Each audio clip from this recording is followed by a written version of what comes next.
പുതിയൊരു വീഡിയോയിലേക്ക് എല്ലാവർക്കും സ്വാഗതം. ചെറിയൊരു പിക്കാസ് ഞാൻ വാങ്ങിച്ചിട്ടുണ്ട്. വെറും 150 രൂപ മാത്രമേ ഉള്ളൂ. 350 ആയിട്ടില്ല, അതിന് താഴെ ആയിട്ടുള്ളൂ. അപ്പോൾ ഈ ഒരു സാധനം കടയിൽ പോയി ഞാൻ ഇതിൻ്റെ വിലയൊക്കെ ഒന്ന് നോക്കിയായിരുന്നു. നമുക്ക് എവിടെയാണെന്ന് വെച്ചാൽ ലാഭം കിട്ടുന്നിടത്ത് നമുക്ക് വാങ്ങിക്കാമല്ലോ. അപ്പോൾ കടയിൽ പോയി നോക്കുമ്പോൾ എങ്ങനെ നമ്മൾ 200 രൂപ കൊടുക്കണം.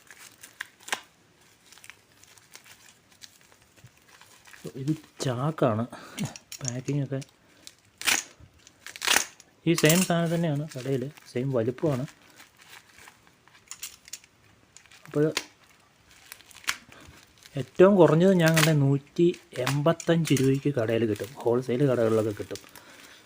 അപ്പോൾ പിന്നെ നമുക്കൊന്ന് ഓൺലൈനും കൂടി നോക്കാമെന്ന് വിചാരിച്ചപ്പം ഓൺലൈനിൽ ഞാൻ നോക്കുമ്പം ചെറിയ പൈസയ്ക്ക് സാധനം കാണുന്നുണ്ട്. ഇത് മീഷോയിൽ നിന്ന് വാങ്ങിച്ചതാണ്. ഇതൊക്കെ വാങ്ങിക്കുമ്പം ക്യാഷ് ഓൺ ഡെലിവറി കൊടുക്കാവുള്ളൂ മാക്സിമം. ദൈവമേ, ഇത് UP നിന്ന് വന്നിരിക്കുന്നതാണ്.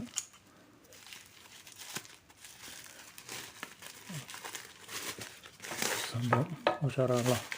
നമുക്ക് ഗാർഡനിലെ പണികളൊക്കെ, ചെറിയ ചെറിയ വീട്ടിലെ പണികൾക്കൊക്കെ ഉപയോഗിക്കാൻ നല്ല അടിപൊളി സാധനമാണിത്.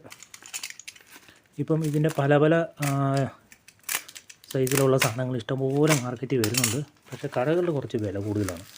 ഇതിൻ്റെ വേറെ സാധനമുണ്ട്, ഇങ്ങനെ ഇതിൻ്റെ തന്നെ ചെറിയ മൺവെട്ടിയും പല പല സൈസിലുള്ള സാധനങ്ങൾ 3 പാക്ക് വരുന്നുണ്ട്. അതിന് ഏകദേശം 399 499 ഒക്കെ കാണുന്നുണ്ട്. അപ്പം എനിക്കിത് മാത്രമേ ഒരെണ്ണം ആവശ്യമുള്ളൂ, അങ്ങനെ ഇത് വാങ്ങിച്ചാണ്. അപ്പം ഏത് സാധനം നിങ്ങൾ ഓൺലൈനിൽ വാങ്ങിക്കുന്നതിന് മുമ്പ് വില ജസ്റ്റ് ഒന്ന് അറിഞ്ഞിരിക്കണം. ചിലതിന് വില കൂടുതലായിരിക്കും, ചിലതിന് ചിലപ്പോൾ കുറവായിരിക്കും.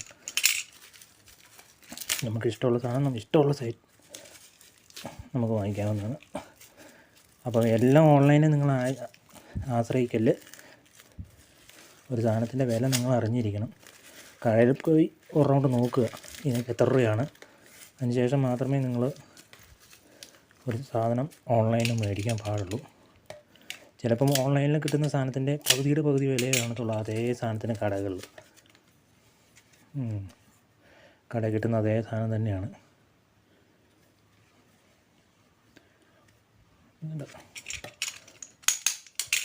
ഇതും മെറ്റൽ തന്നെയാണ്. ചില സാധനങ്ങളിൽ ഇവിടെ പ്ലാസ്റ്റിക് ക്യാപ്പ് ഒരെണ്ണം കണ്ടിട്ടുണ്ട്.